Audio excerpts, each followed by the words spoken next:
Hi. Ladies and gentlemen, when I was first invited to give this talk, my first response was not "what an honor" or excitement. It was absolute panic. I thought, this is an enormous stage, this is a lot of people, genuinely terrifying. However, some of the most meaningful decisions of my life have at the time felt like they were going to be big risks, somewhere at the edge of my comfort zone, usually over there. So here I am. Wish me luck.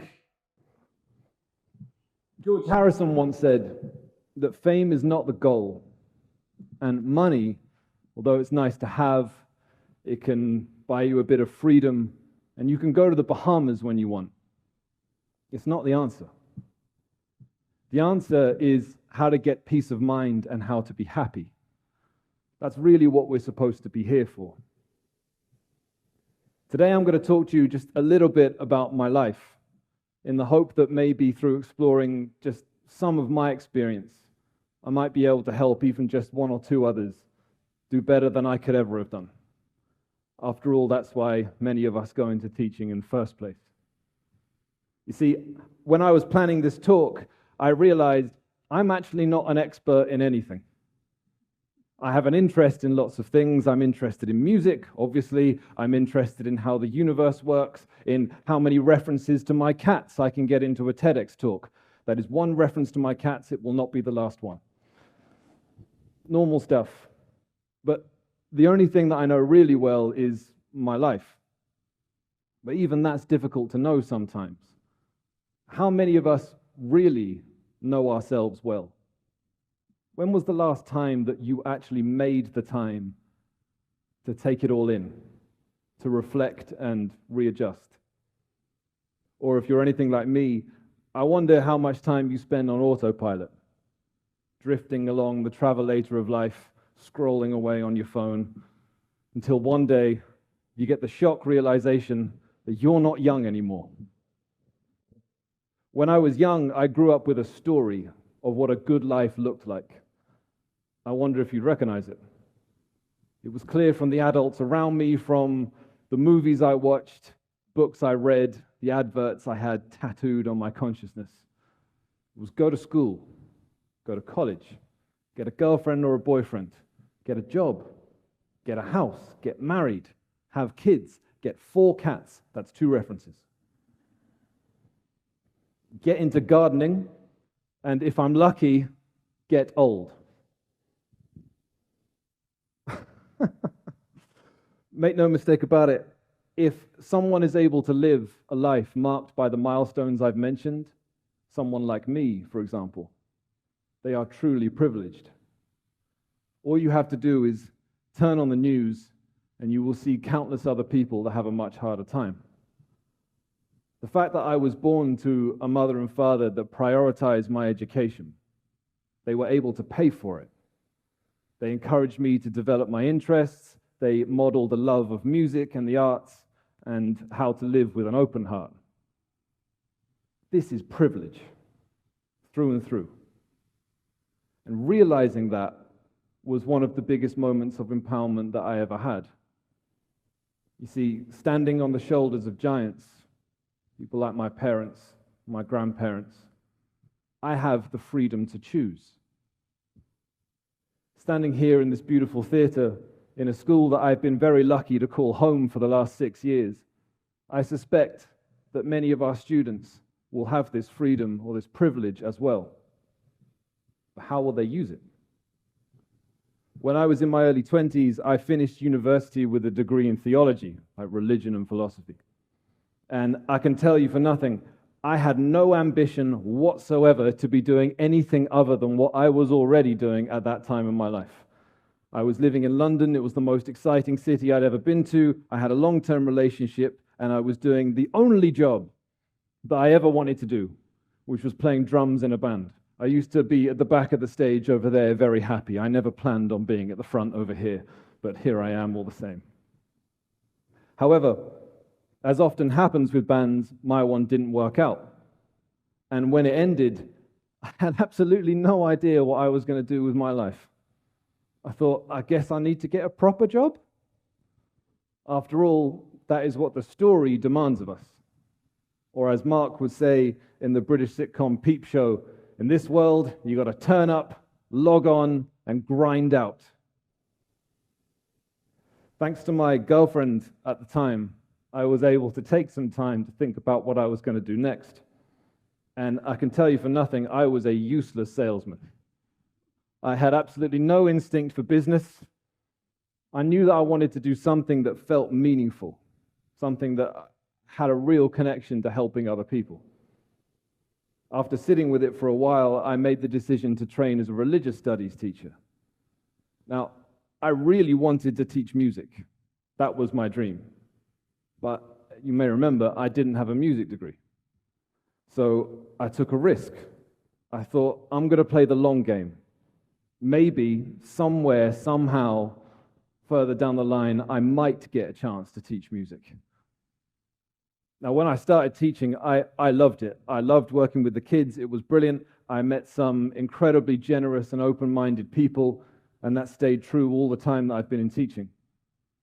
Having been teaching for 3 years, I got my first big promotion. I was promoted to be head of year, or head of grade, as we'd call it here. And I remember very clearly there was an experienced member of the team that went out of her way to find me and basically put her arm around me to make sure I was okay with this young guy who got a big promotion for the first time. Her name was Carol. And she even gave me a book to read. It was called The Fred Factor by Mark Sanborn. And I will never forget that feeling of being looked out for. There was a friend of mine who recently got her first promotion, and I tried to do the same for her. I thought maybe I could do for her what Carol did for me, and I went to go find her and gave her the book as well. She's going to be amazing. You never know when you're going to meet someone who makes your life more meaningful than it was before, as I did with Carol. But the trick is to be present enough to appreciate it. But modern life doesn't make being present very easy, does it? Is a quick question. How many of you in this room, and no judgment, have felt the urge to check your smartphone, even while we've been talking here? Look at those good WeChat messages. It's the battle for your attention. It's the big fight of our time. During my time in London, I got married to the same girl that I had been dating all the way since high school, who's now my wife, who's even sitting in this very room right now. Kind of incredible. We rented an apartment together, and we dreamt of one day having a cat. That is 3 references to my cats, everyone, in a TEDx talk. Work was steady, but as time went on, something didn't feel right. I didn't know what it was, but I knew that something was wrong, and I couldn't figure it out because I was doing all of the things. The story said, do this, and you'll be happy. I tried to ignore it.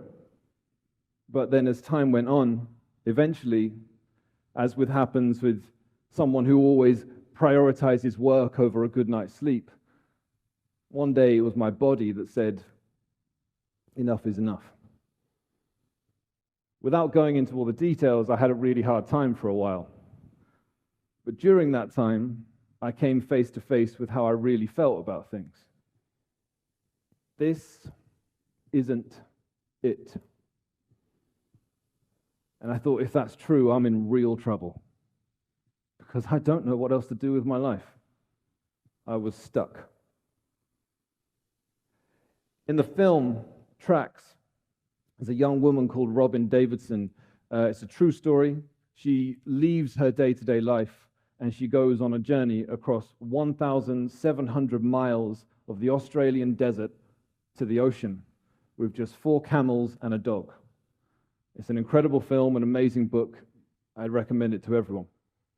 But in it, she quotes a woman called Renata Adler who says, I think when you are truly stuck, when you have stood still in the same spot for too long, you throw a grenade in exactly the spot you were standing in and jump and pray.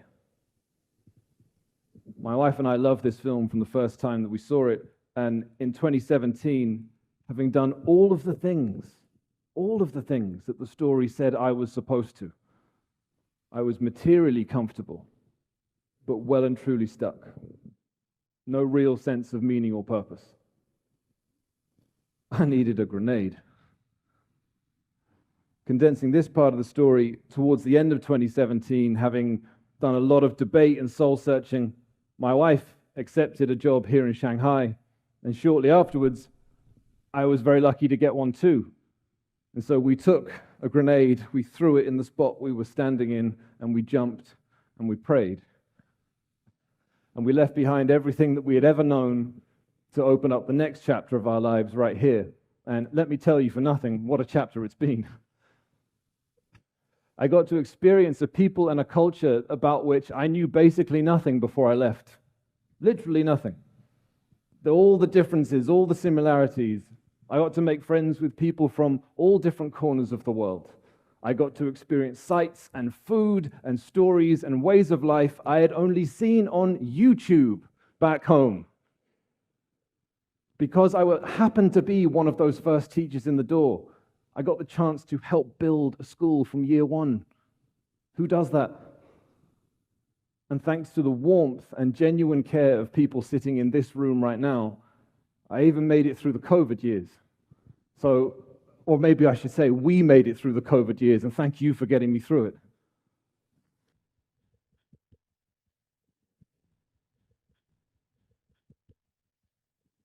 And especially important for me, 6 years after I took that risk, playing the long game, I finally got the chance to teach music.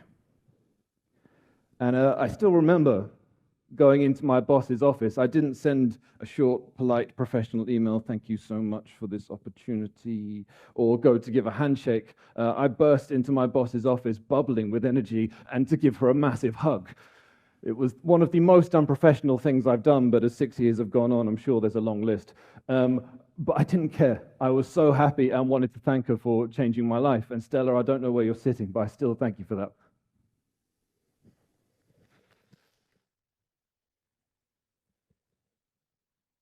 When I arrived here, I signed a 2-year contract with absolutely zero idea what I was going to do if it worked out or if it didn't. And somewhere along the line, 6 years later, I'm standing on this red carpet here. It's kind of crazy how things happen. Fast forward to 2024. Through continuing to at least try and take it all in, reflect and readjust, I have come to realize something else about that story.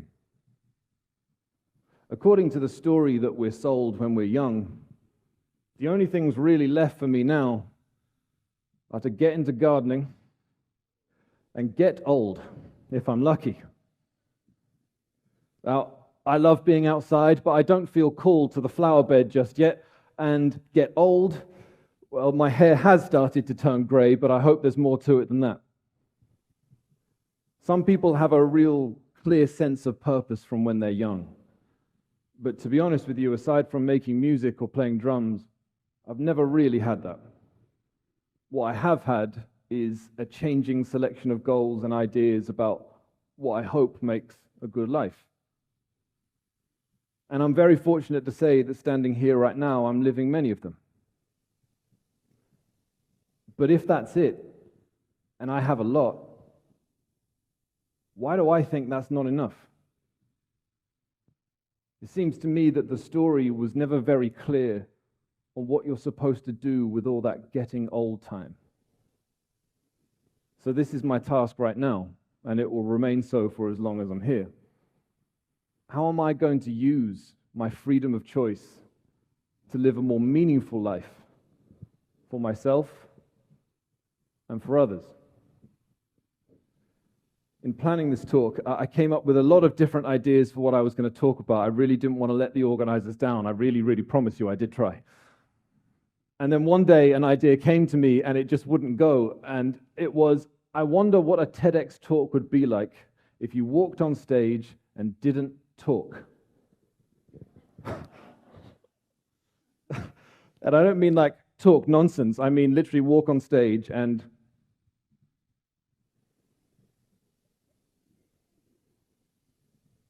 just was silent. I thought it was funny. It kind of made me laugh. It's a TEDx talk. You have to talk. But then it wouldn't go away. And I thought, you know what? Some of those decisions of my life that have ended up being the most meaningful and hopefully helped a few others along the way, have felt like big risks at the time. So, at this point in my story, when you're all up to date with where I'm at with my life, I'd like to invite all of you to be present for a minute with yours. If it's in your hands, put down your phone. Put it in your pocket. Sit up straight. We're in a school after all. And just take a moment to think about this question. How are you going to use your freedom of choice to lead a more meaningful life for yourself and for others? Whether you're an adult or a child, a student, teacher, or whatever. You could think about the next hour, or day, or week, or further on. How are you going to use your freedom of choice to lead a more meaningful life for yourself and for others? If you feel comfortable to do so, feel free to close your eyes for a minute. Ladies and gents, I guess now we know what a TED Talk is like if you don't talk about anything. Just before I go, TEDx Talks are supposed to be about ideas worth spreading. But if the only idea that you take away from my talk is the one that you just thought of right now about how you're going to make your life more meaningful for yourself and for other people, then I think that would be 100% worthwhile me coming up here. Lastly, I never know when I'm going to get the chance to be in a room with all of you again. So I'd like to take this one to say thank you so much for letting me be a small part of your evening. I think the tour speakers we've had so far today have been amazing. I hope you enjoyed the rest of the evening. Thank you so much, everyone, and good night.